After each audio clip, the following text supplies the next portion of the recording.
The story begins with a frightening and dark cave, where a girl named Drasa is shown hiding. She has a sniper rifle in her hands and is waiting for someone. Meanwhile, a few kilometers away from the cave, we see an airport where a plane lands. As soon as the president steps out of the plane, Drasa shoots him with her sniper rifle, killing him instantly. It becomes clear that Drasa is no ordinary girl. She is a brilliant and deadly sniper. She shoots the president so skillfully that people nearby don't even realize who fired the shot or from where it came. After completing her mission, Drasa keeps the bullet casing with her. Then she goes to visit her mother's grave, as her mother has passed away. When she arrives at the graveyard, she sees her father already sitting there. She tries to talk to him, but her father reveals that he knows everything about her, that she is a sniper, and that she has just taken someone's life. In response, Drasa tells him that sometimes she can't even sleep at night. Saying this, she takes the bullet casing out of her pocket and hands it over to him. He places it with the other collected casings, and we realize that Drasa has killed many people before. Then her father tells her that he has cancer and very little time left, just a few days. I am still a guest in this world, but if I don't die naturally in the coming days, I will take my own life on Valentine's Day.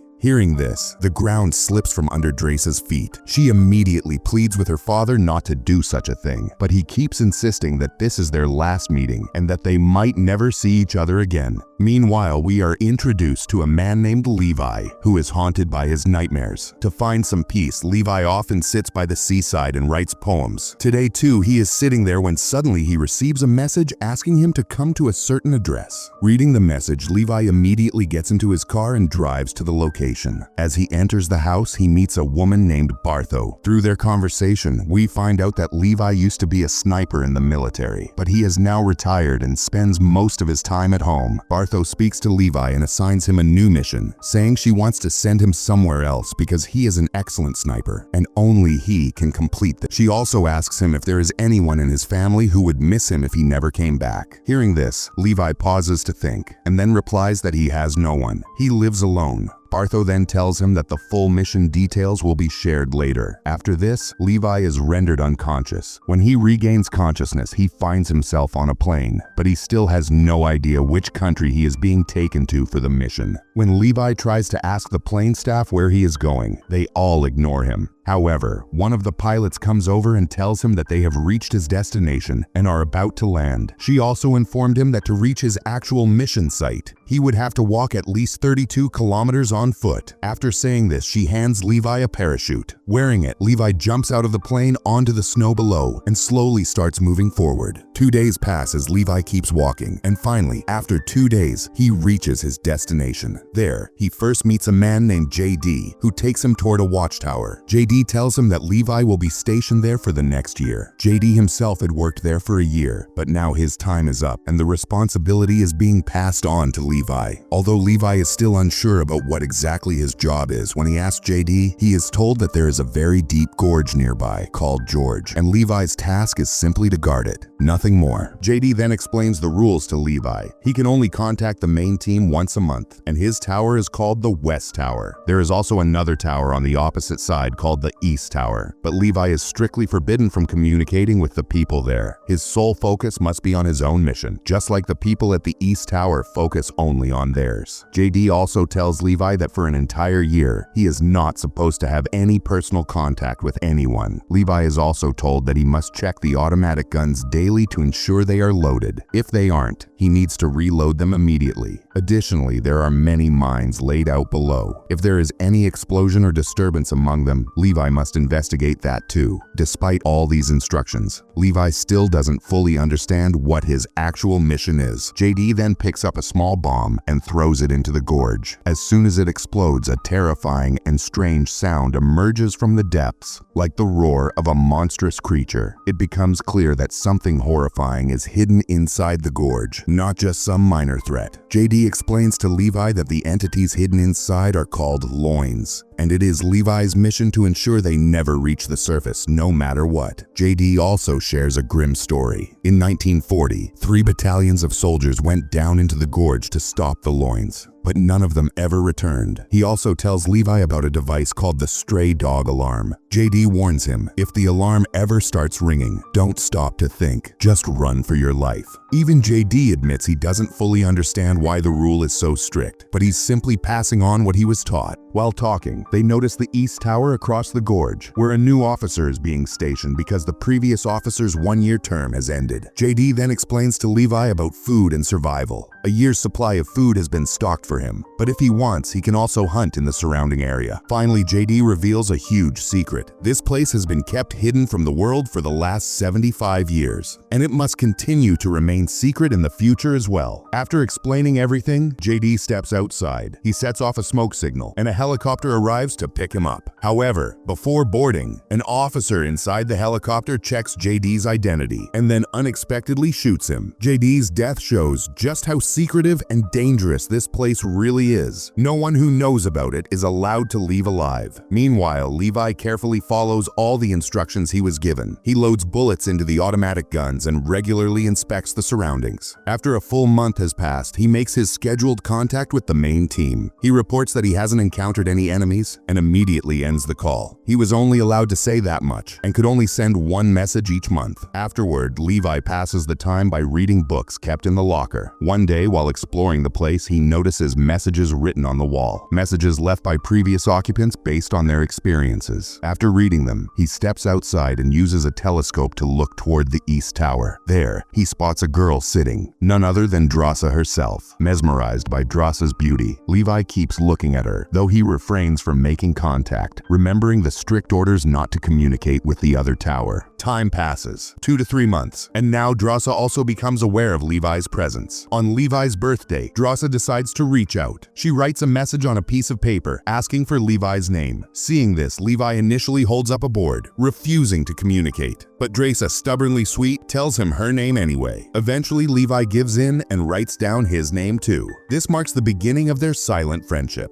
One day, when Levi finds out that Drasa is actually a sniper, he decides to test her skills. He shoots at her belongings to provoke her. In response, Drasa gears up to prove herself. Drasa picks up her sniper rifle and aims at Levi's watchtower. But just then, she notices some monsters emerging from the gorge. She quickly signals to Levi, trying to alert him. Understanding her warning, Levi immediately starts firing at the monsters. However, their numbers were overwhelming. Seeing the situation getting out of hand, Drasa joins the fight from her own watchtower, shooting down several monsters. But during the chaos, one monster manages to get dangerously close to her, a terrifying creature that looked half human and half beast. Drasa tries to shoot it to save herself, but the monster keeps advancing. Just when it seems hopeless, Levi shoots the monster at the right moment, saving Drasa's life. The next day, Levi explores the mines, where suddenly a small drone emerges from the gorge and flies away. Levi and Drasa both see it, but they have no idea what it was or where it was heading. Time passes, months roll by, and now December has arrived.